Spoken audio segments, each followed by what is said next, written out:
Hello and welcome to Shattered Lives, Reach Ireland's crime podcast. I'm Paul Healy and I'm joined by Michael O'Toole as always. How's it going, Michael? I'm great, Paul. How are you? I'm good. No political scandals to talk about, have we? Anything brewing that we haven't disclosed? Well, I tell you, just the way it works, sometimes you and we do the late shifts, and I quite like the late shift, but it means you can do anything apart from showbiz. So 10 o'clock, and you finish sort of around 10 o'clock. So I finished 10 o'clock on Sunday, and it was downstairs with the kids, and I was going, I was watching the whole Jim Gavin thing, right? And I was going, Jesus, why doesn't Jim Gavin just give up? He's banjaxed, right? So my wee girl, she's 20, but at about 10:30, she went, he's gone. So I immediately ran upstairs to my office, and it was great because the paper we call it going to bed, was very close to being finished. So there was big pressure on to get the article done. So I said to the editor, Neil, how much do you need? Right, it was real buzz. It was like, you see in the movies, how much do you need? And he goes, 500 words. Right, and I had 10 minutes. I got 662 words done in 10 minutes, and there weren't that many spelling mistakes in them. See, I don't think. It could be Michael O'Toole, political correspondent, before you know it. Yeah, I didn't take the pay cut. Late bloomer. But like, we weren't born crime reporters. I did real journalism before I became a crime reporter. But I really enjoyed it because it was real buzz, right? And, you knew you were doing something really seismic, that he'd given up his presidential bid. But I thought there is a real buzz when there's a big story and you're under pressure to get it done really, really quickly. And it was, I'm not going to say it was a hold the front page moment, but we changed the front page. We were going to do another story, and I think the paper was practically done and gone to bed then. So it was hold the front page. So it was, I like moments like that, whatever the story is. Yeah, same here. There's always a buzz with a story like that. I think maybe the unexpected aspect of this it was that the tenant in question was Niall Donald, who we of course know well, a talented journalist and deputy editor of Sunday World and co-host of Crime World. Of what? It's a little known crime podcast.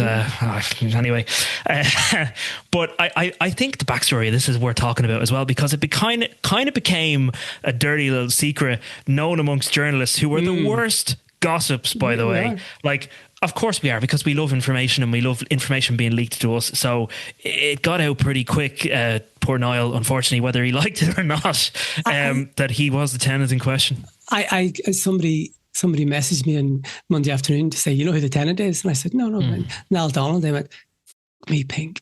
It was just one of those great moments, wasn't it? And then I think we all heard, did I tell you? I told everybody, didn't I? Just, it's Niall Donald. So that was great. I did interview him. Now, I can say this because he spoke to me anonymously, but obviously he's outed himself. He's gone on record. Yeah. And I have to say, the story he went with on the Tuesday was he felt sorry for him.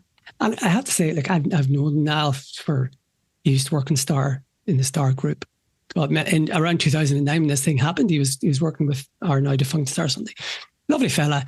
And even when I was speaking to him, you could see he was decent. And even if you watched, the pod, the Crime World pod, when he spoke about this, you could just see the fundamental decency there. He wasn't trying to shaft anybody. And he told me basically, look, if they'd come to him on the Friday when they end up put the queries in to the Jim Gavin camp, if he'd sort of held his hands up and said, sorry about this, whatever happened, and I'm really sorry, we'll fix this now, that would have been the end of it, So but that's anybody who knows now will know that I think that speaks to his decency, that, he wasn't acting the bollocks. He just, if I was owed €3,300, that's a lot of money, especially when you have a kid on the way, you know what I mean? And so, anyway, for me, it just spoke of his decency, I had to say.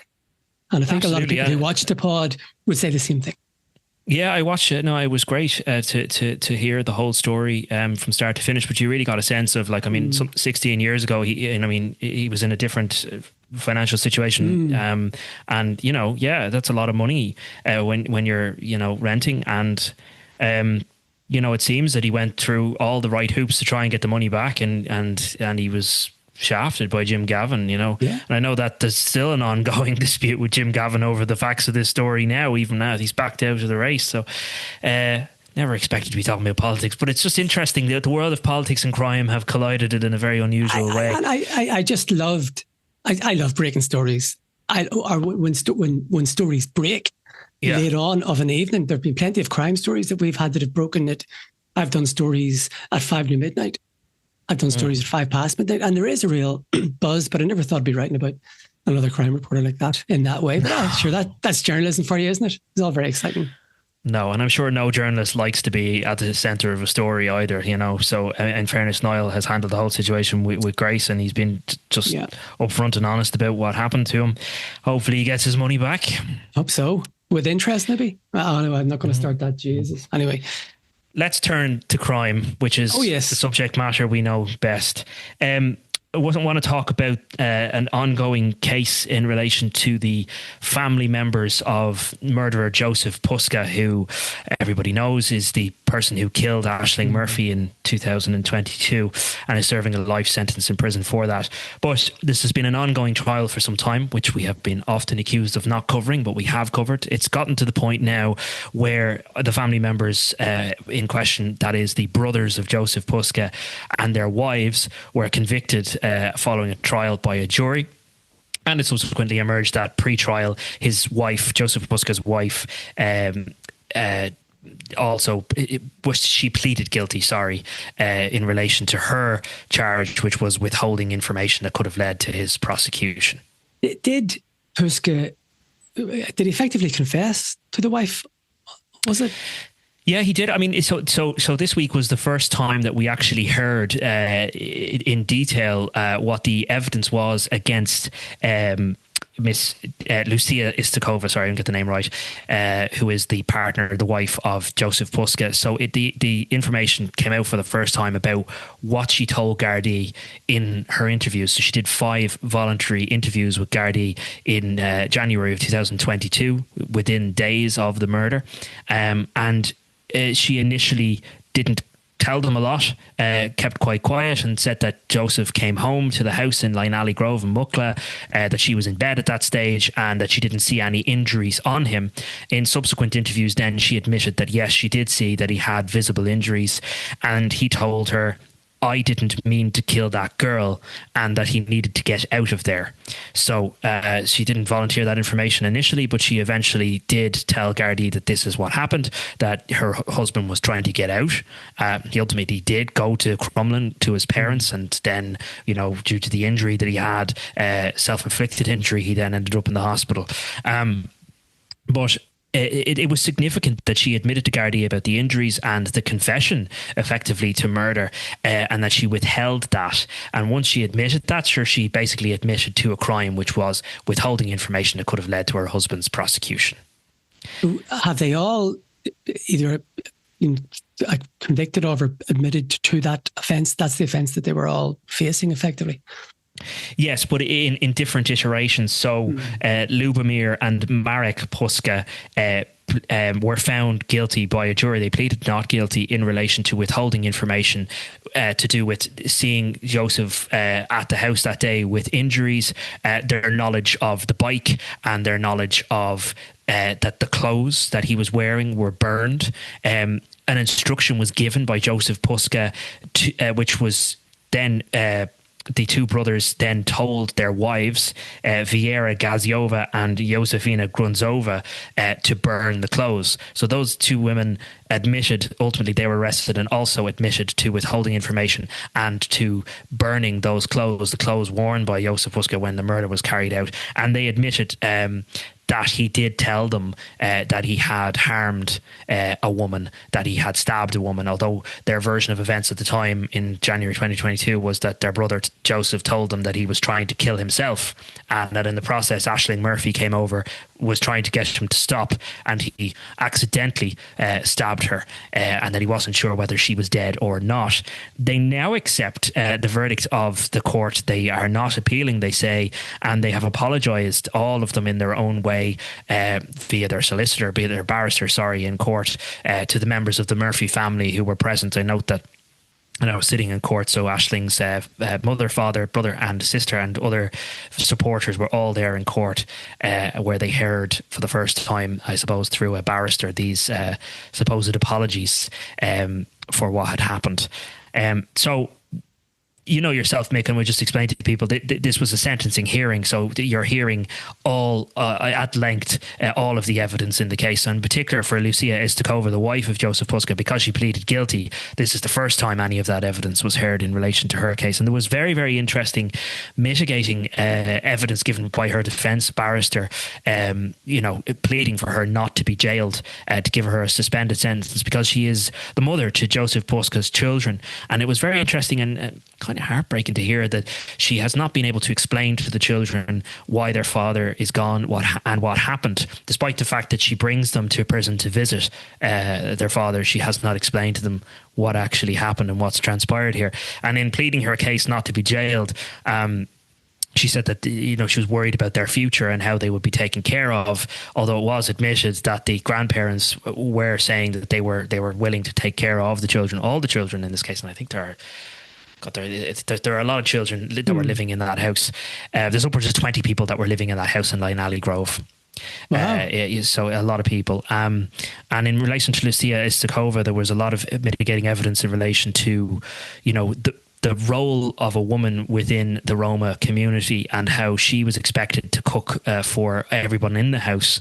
And this kind of came up for all of them, that in their kind of culture, there was a lot of barriers to break through in terms of admitting what had happened, because their initial response was to protect the family and to protect Jozef, albeit now they look back with regret supposedly and are apologetic for their actions. So they're all pleading not to be jailed, but certainly the judge in this case indicated that they get their affairs in order, and in particular that the wife, who has not made any arrangements for her children, needs to make those arrangements through the Child and Family Agency, TUSLA, before the next hearing. That doesn't mean she's going to jail, but certainly the judge is indicating that she could be jailed. And there are sentences for up to 5 years here for that, and up to 10 years for the burning of the clothes. So they are facing, all of them, potential jail time for this. And 10 years is a very significant sentence. Yeah, I mean, look, it's probably not going to be 10 years, but even still, they're facing the prospect of several years in prison, even though they didn't carry out the murder. They all acknowledge and admit now that they knew about the murder, and that they had evidence that Jozef Puska had committed this crime, and they covered it up. They withheld information, and I think in particular burning the clothes, that's quite aggravating, and I don't think that'll be looked at very kindly by the court. Yeah, no, it's clear they've got serious problems, like 5 years or 10 years. Even if things are taken into account, that there's the prospect of significant jail time there, really. Yeah, but it's up to the judge. So it is. This is just. I mean, look, this is a case obviously that shocked the nation in 2022, and there is a lot of anger and upset about the fact that that these family members all huddled around and supported this man despite the gravity of what he did, and a lot of people have very strong opinions about what should be done to them as a result of this. But there are human real effects of this too, and I'm not trying to be sympathetic here, but I mean certainly those children are not guilty of anything, and they're going to be potentially deprived of both parents. And I did hear Lucia Istakova's barrister say that should she be jailed, her wish is for the children to be deported, eventually to be taken to the Czech Republic, which is where she is from, to be taken care of there. So she doesn't want them to grow up and have a life here in Ireland without her. Puska, isn't he Slovakian? Puska is from Slovakia, and his wife is from the Czech Republic. Yeah, and the Czech Republic and Slovakia used to be one country. Czechoslovakia, this is a long time ago, but they have hived off, and now the Czech Republic is now Czechia. Yeah, it's interesting to hear. There was a lot of commentary from the barristers about the Roma culture and the expectations of the role in the family of the woman and the man and the family household, and how those cultural norms possibly explained their actions. I think there'll be a lot of conversation about that, about whether that washes or not. In the end of the day, if you knew someone in your family came home covered in cuts and bruises and they admitted to you that they had possibly killed or seriously hurt a woman, would your reaction be to protect them? I don't know. It's hard to understand. Yes. But there have been cases where family members have contacted Gardaí. I'm not drawing parallels. Every case is different, but things have happened before where, family members have contacted Gardaí over serious crimes. Oh no, and what I'm saying, you would think you would, but I'm just, is it? It'll be up to the judge to decide whether she thinks this is a mitigating factor or not. But is it enough to say, well, in our culture we don't do that? Does that really wash as something to get you less time in prison or no time in prison? I've never heard it before, so I don't know. I don't know how much or how little that will go in their favour. Anyway, yeah, it's an interesting point. Yeah. I mean, look, we can't say look, in the end of the day, it's not concluded yet. They haven't been sentenced, and we cannot be seen to be influencing the decision of the court. A judge can't be influenced by us anyway, but we still shouldn't be commenting on it too much. So that's put back to later this month, where there will be victim impact statements that are now being prepared. So members of the Murphy family will be allowed to speak about the impact of this crime on them, which they did so eloquently and very memorably in the murder trial. And I know Ryan Casey, we did an interview with him, and his one in particular, much as the Drew controversy was incredibly memorable, and he will have an opportunity to give a victim impact statement, as will the sister, brother and parents of Aisling Murphy. And would you think that Mr. Casey will and the family members will? I think they will. Yeah, absolutely. I mean, look, this is a crime, as I said, that shocked the nation, and I think that they will avail of the opportunity to remind, not that anyone necessarily needs a reminder, of the gravity of this and what it has done to their family. And I think there wouldn't be very much sympathy for the members of Puska's family here either, in what they did, and it's a horrendous crime, and I think they're all facing the prospect of some prison time anyway. Yeah, I would agree that they're very serious offences and serious penalties. They are. Speaking of serious, we want to talk about, and it's kind of a case, I don't want to say it's been forgotten, but unfortunately, maybe because of the more recent case involving the young child in Donabate, Daniel Arubose, the case of Kyran Durnin kind of got pushed to the background, but you and I were only just talking, weren't we, that the Kyran Durnin case, like, really, it shouldn't be forgotten about. I mean, we've never seen the likes of it. It's horrific when you sit down in the cold light of day and examine what Gardaí believe happened, including that another child may have been used. Gardaí would be of the belief that another child was used as a decoy. Yes. To throw Gardaí off, and to throw authorities off, I think at Tussler rather than Gardaí at that stage. Tussler then called in the Gardaí. That was in August 2024. But it's really seeming to sit down and think about that one thing, that another child was used as a decoy to draw attention away from this. That in its own right, that is shocking. And sometimes, I think you and I might be guilty of this. We go from one story to the other. And poor Daniel Arubose, it shocked the nation. But let's not forget about Kyran Durnin, because that's equally shocking and equally depressing. And we don't, Daniel's body remains have been found. Where are the remains of Kyran? What happened to Kyran? Yeah, it's incredible. I think it's a scandal. It really is a scandal, and it's a national disaster that something like that could happen in Ireland in 2024. Yeah, and unfortunately there hasn't been really any update in the case, but this week we learned that Kyran's mother, Adela, had returned to Ireland. She had been residing in Ipswich in the UK for quite some time, and our colleague Nicola Donnelly indeed travelled to Ipswich and doorstepped her back in December of last year, and she refused to speak. But our understanding is that Adela went to the UK in and around August of 2024, and according to Adela's mother, Rhonda, in an interview with a local newspaper in Drogheda, before this case was upgraded to murder, she claimed that she last saw her daughter Dela and Kyran on the couch of her home on the 27th of August 2024. Sorry, the night before. And when she got up that next morning, they were both gone. and she made an impassioned plea for Dela to get in touch. The Gardaí subsequently found Dela in the UK without Kyran. And we now know, and I think you alluded to already, Gardaí believe that Kyran was killed and has been dead since at least 2022. So these claims of Kyran being sighted on the couch of the home by the grandmother in 2024 are at odds with the Garda investigation at this point. But that is what the mother has said to a local newspaper. So we learned that Dela, the mother, had returned from the UK this week and was residing with her mother in Drogheda. So I decided to go up with a photographer, which we did. And should we explain to people what it's really like to kind of just sit there on a street? I know we've talked about this before, but how quickly you're twigged and what the job entails. When you have information, you're trying to get somebody, you're not necessarily going to just go up and knock on the door straight away, are you? No, but before you get into that, we make no apology for trying to speak to that mother. Yeah. Zero apology.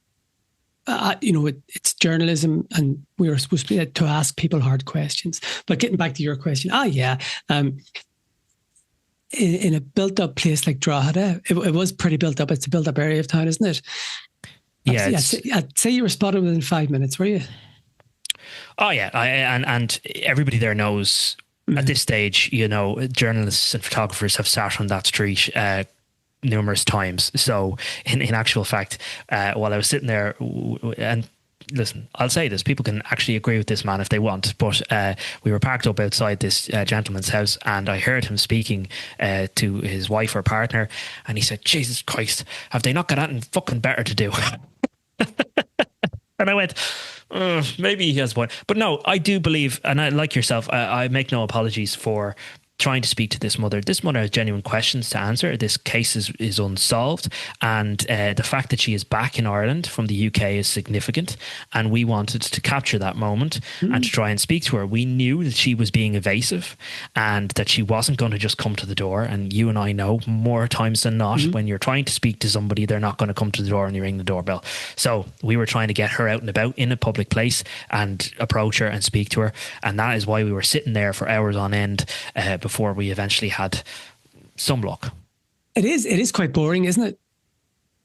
It is, but that's the job. But and then 10 seconds of 10 seconds of I mean, it's me and a photographer. It's just sitting there passing the time, really desperately needing a piss, but kind of saying, no, we can't move because we might miss that one moment, that one opportunity.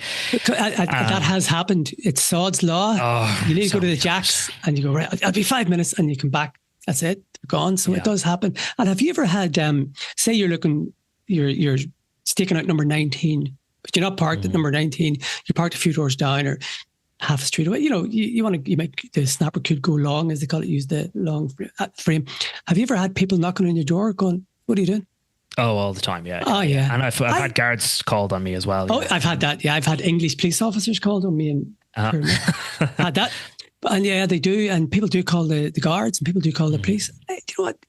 Necessarily a bad thing. I think it shows there's still a sense of community in Ireland. Well, but in this case, I do think, and I don't want to speak for the entire street here, but I think there was a certain amount of, I don't think there was much sympathy here in terms of, I mean, look, I'm not accusing this family of anything. I'm not saying that this mother or this grandmother, are covering up anything, but they certainly have questions to answer, questions that we wanted to ask. We didn't get to ask them. They've been evading those questions for whatever reason. And that's that. But we still believed that, this has become, as you said, a national scandal. And they've been silent on it. And, this mother went away to the UK. She was found without her child. An explanation has not been given as to the whereabouts of this child, who Gardaí believe is no longer, sadly, with us. So, that's why it's perfectly legitimate. But look, anyway. It does take a lot for Gardaí to upgrade a missing person case to murder. Yeah. So they have their intelligence, their reasons and their evidence. Yeah. So that's a big step. Yeah, well, they already know for a fact that a decoy child was used to cover up the fact that this child was not there, and that in and of itself is proof that something really sinister has happened here. Yeah. So anyway, fast forward, they did arrive, but we didn't really get them. So obviously, Rhonda, the mother, the grandmother, seemed quite hyper alert and aware. I don't know whether she was necessarily aware of us or our car, but she was aware of her surroundings, and she seemed to be fussing around the car quite a bit. And we thought, right, there's someone else in the car there. And lo and behold, we were correct. She did open the passenger door once she'd opened the front door to the house, and she kind of guided this person who was hunched down the entire time, keeping next to the hedge and the fence, making sure that she could not be spotted. And it was Dela Durnin, the mother of Kyran Durnin, and she scuttled her way into the house and dodged our camera. So she doesn't want to be photographed. She didn't want it to be known that she was there. We still did the story and said that she was there. And indeed, another newspaper also photographed her and has reported that she was there. And there has been widespread condemnation of her ducking and diving since by members of the public. Look, we'll happily talk to Dela Durnin in the morning. She has her reasons for not wanting to speak and for ducking and for diving, but it's unusual. You would wonder why. She declined to talk to Nicola, our colleague Nicola Donnelly, when, as you say, Nicola, that was a great story, tracked her down to the southeast of England last year, and she declined when we approached her. But I think journalists are entitled to ask her questions and to want to ask her questions. Yep. Absolutely. And look, we still don't know what happened to this poor child, but Gardaí believe he was murdered. The timeline of it is 2022. They believe this happened. This child was murdered in and around there and secretly buried somewhere. And there was another suspect in this case, Anthony Maguire, who took his own life. So his suspected involvement was in relation to the Tusla meeting and the decoy child. As to what else he was involved in, we don't know. But he is one person who was arrested in this case. There was one other person arrested in this case, but to date there has been no charges. So that's the state of it as it stands. And the investigation is ongoing. And we did mention Daniel Aribos at the start of this item. It's amazing the way just fates collide. The report about Kyran being missing was lodged in Drogheda Garda Station on the 29th of August 2024. And on the 29th of August 2025, Gardaí became aware of a child missing in Donaghbate. It turned out to be Daniel Aribos, but it was a year to the day later. Just a mad coincidence, I suppose. And, I was working that day, and the guards had issued an appeal on the anniversary, and I was writing it up, little knowing that at the same time, another horrible story about a child was just about to unfold. Two very, very depressing and dispiriting stories. We call them stories. And unfortunately, it makes you wonder how frequently is this type of thing happening. I mean, the fact that it happened twice even is extraordinary. And you'd wonder, say, members of the foreign community who wouldn't be as established in Ireland as those families, do they have there been cases like this where maybe they've gone under the radar and they've just left Ireland? You just don't know. I mean, but that's two in a year. Hopefully that's all there is.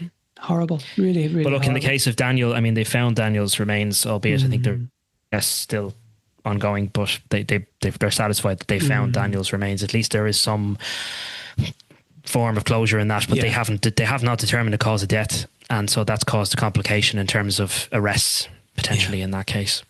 Shall we move on to? Yeah. Actually, do you know what, Paul? No, can I just mention something else first? Something you and I have a wee agenda every time we discuss this and we plan what we're going to talk about. But while you were talking about the court case there, something else came to mind. You were probably busy yesterday. Did you read the court case about the man Thomas Fox, who was jailed for 5.5 years for assaulting the Garda during the Dublin riots? Sergeant Brendan Edery. I thought it was absolutely. It was gripping from a journalist.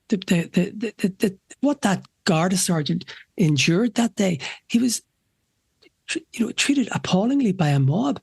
And one of the things that really struck me was just his dignity when he's given his victim impact statement on Wednesday. But I just remember reading it, going, "Jeez, that poor guard." 30 people attacked him, and he spoke of how had to stand and try and fight them, because if he knew if he went down, then he was in serious trouble. And I know that it came out in court that he opted not to take out his pepper spray or his ass baton. And I think he did it for the right reasons, because if he took those out, there are 30 people around him. Would they have taken the baton off him and used it against him? Would they have taken the pepper spray off him? So he clearly did the right thing. But what that sergeant suffered, and his family, because the video, the assault was live streamed. Obviously, you remember it was October 2023 and it was chaos. There were serious riots in Dublin after the children were attacked in Parnell Square. And there were serious disturbances, and that poor sergeant was cornered and alone. And thankfully, only another Garda came to his rescue, and the two of them managed to get into a property and barricade themselves in until help came. Must have been a terrifying ordeal. And I was struck by, he's really traumatized by this, and he's having nightmares about, being surrounded and stuff. So he underwent a terrible ordeal. And I just wanted to raise what I thought was his dignity in his statement, and an acknowledgement of the ordeal that he suffered as a member of Garda Síochána. Yeah, I see. He said the victim impact statement where he said on principle he decided not to yield to what he called them bullies and a mob. And their only goal was random violence and intimidation. There seemed to be absolutely no agenda behind those riots other than to just cause complete chaos. And unfortunately, this Garda was caught up in that, and he was one of a few who were.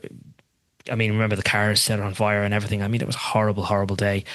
It just shows you the bravery that our guards, have, and to go back and to be able to do the job after that, I don't know how you can. Incredible, and he is still working as a guard, and he's working as a sergeant in a busy. I presume it's I don't know, is it Store Street, but it's a busy station. So yeah, Thomas Fox, he has an address at Kinley House Hostel in the city centre. He also admitted violent disorder, burglary, and criminal damage.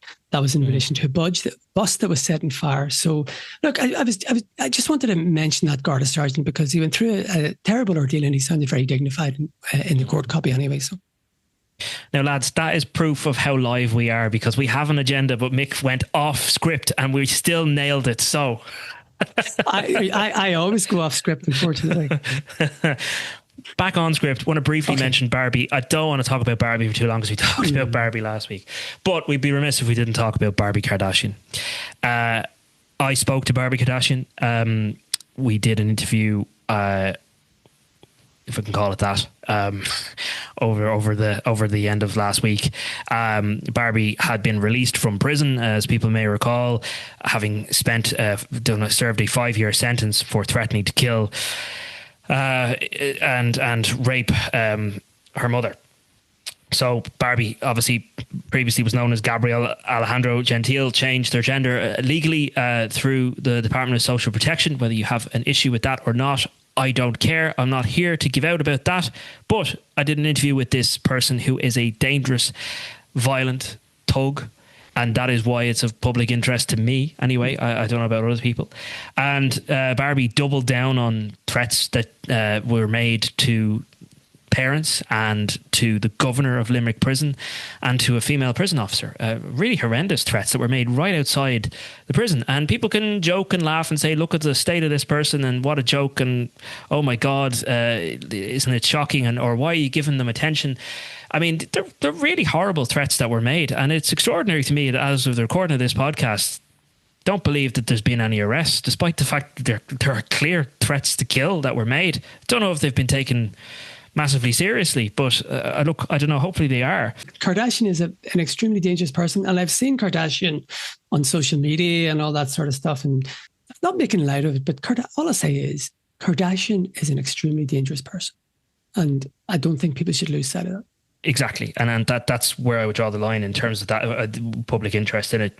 Not here to get into, and I got an awful lot of messages and whatever on social media about pronouns and that. I could care less. I'm a crime journalist. I'm not here to get into that. That's a debate someone else can have. I'm not interested. I think it's legitimate for people to have concerns about Barbie Kardashian being out. Oh yeah, well, yeah, exactly, and that's why it's of interest to me. But Barbie told me I'm expecting to be arrested at some point. When, obviously, I don't know, but I am expecting to be arrested imminently. Maybe it's good that I'm meeting with my probation officer because they will be able to give me further information and give me their view in relation to the threats that I made. And doubled down and said that they were threatening their parents, mother, father, and the governor of Limerick Prison and this other female prison officer. If I kill my parents, I'll obviously receive a life sentence. A life sentence would just kill me. I couldn't even cope with 5 years in prison, never mind how many years. Talked about being anxious in public and that Barbie is not a danger to other members of the public, just the persons that have been threatened. But I would just point out, if this person is not being taken seriously, there were reports done by credible psychologists and people who actually have expertise in this field who stated on the record that they believe that these were more than just fantasies and that they would be carried out. So that has to be taken very seriously. They're the experts, and if they're saying that, then that's very worrying. It is, and I'm going to leave that there. Mick, we want to talk about gun killings, and I think it's significant because there have been 0 in the Republic of Ireland this year. So if you think back, maybe 2006, 2007, there were around 27 in a year. Okay, so we're now nearly into the final quarter of 2025, and there haven't been any. And the reason we're talking about this is there was, I had a brief moment of getting excited or getting into the story the other night when I heard that there had been a shooting. And, when you hear about, everybody thinks that we sort of get the full story straight away. So the first thing I heard, someone told me that there'd been a shooting in Bluebell. So you go from 0 to 100, right? Yeah. And then after a while, I was told it was a teenager, I think a late adult teenager, had been shot in the leg. So that, okay, terrible what the young person went through, but I was pretty happy at that stage within maybe 5 or 10 minutes that the person's life was not in danger. But it just got me thinking that I was going, I keep unfortunately I keep a tally of all homicides north and south of the border. I think there have been three gun killings at least up north. Do you remember that family in Fermanagh? But we are very close to this year having no fatal gun killings in the Republic, and that will be very, very significant. And I wanted to ask you, why do you think the number of gun killings have plummeted? What's your view? I mean, our Justice Minister would probably like to say that's because they're on top of it, and there is an element to that. I'm sorry, the guards have. I was just going to say, I think that's partially true. Yes, there might be a bit of luck there as well because even while we're sitting here now, there could be a shooting carried out. But it does seem Gardaí have learned an awful lot from the past 10 years. The Kinnahan and Hutch feud in particular bolstered resources like never before. We have more armed Gardaí than ever before, trained armed units in different specialist regions, units. In different regions of the country, not just in Dublin, so they really are on top of serious armed incidents, and whenever there are any threats of that, they're on top of it. Intelligence of that, they're on top of it.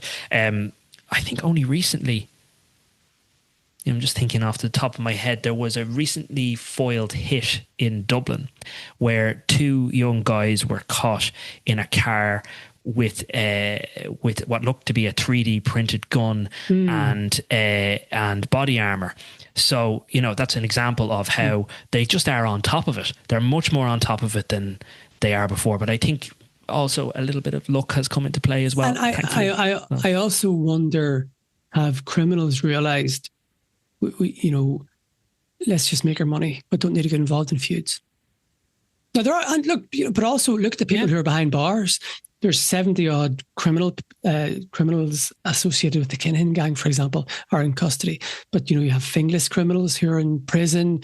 There's serious gangsters who had the capacity to cause serious problems to the guards are out of the picture. But I also wonder, have other criminals gone, right, let's not get involved in feuds, let's just make money. Yeah. So it's a complex picture. There's obviously myriad reasons for it. But it's good Yeah, news. I mean, the Kinahans certainly have no interest in carrying out any killings or shootings here. At the moment, they're a little bit preoccupied whether their main associates are in prison, as you say, or they're too busy trying to evade this country and the law here. So, yeah, I think there's an aspect to that too. I remember I think it was 2007, like, practically once a fortnight. And that was a lot of gun killings. So, and even 2016, when the feud was at its worst, really, I think it was maybe about 8, maybe more, maybe 10 gun killings that year, not all connected to the feud. So, look, it's a good thing that people aren't being killed.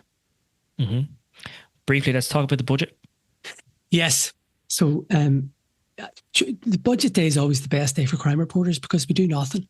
Really, but then stupidly. Speak for yourself. I was in court all day. I'm speaking for myself. It's my favorite day of the year. So, but I stupidly decided I'll do a wrap. We call it a spread because I'm the crime and defence. So I put it all together. But it was 7.6 million for Ireland's state security, including defence, policing, prisons, and everything.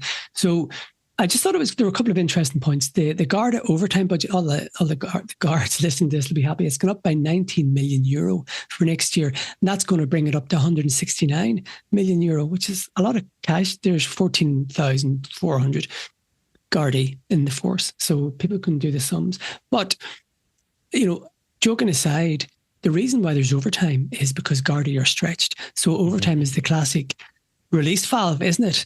It gets Garda bosses out of trouble that they can sometimes, get people in to cover days or cover shortages and stuff. But that is symptomatic that they need more members. And one of the other aspects of the budget was that the government again said next year they will aim to have 1,000 recruits going through Templemore. Now, the next day there was Reynolds did a good story on RT that there was a report saying that Templemore doesn't have the capacity for 1,000. I think it can do 750. Now, the government says it is dealing with that.